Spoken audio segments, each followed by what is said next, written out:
সংবাদ, একটি শোকের সংবাদ। সাবেক লম্বাখালী নিবাসী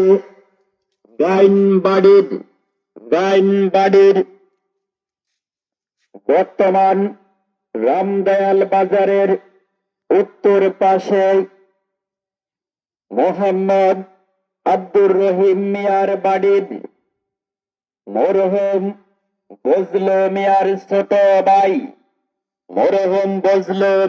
ছোট ভাই ও আলেকজান্ডার বাজারের মুকিট ডাক্তারের ছোট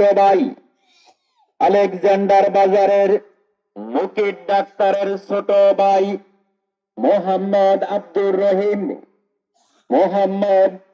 আব্দুর রহিম আজ সন্ধ্যা 6:30 সময়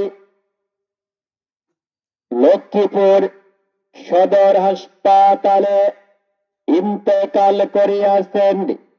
ইন্না লিল্লাহি ওয়া ইন্না ইলাইহি রাজিউন। মরহুমের জানাজার নামাজ আগামীকাল সকাল 9টায় রামদয়াল বাজার নুরানীয় হাফেজিয়া মাদ্রাসার মাঠ প্রাঙ্গণে অনুষ্ঠিত হবে।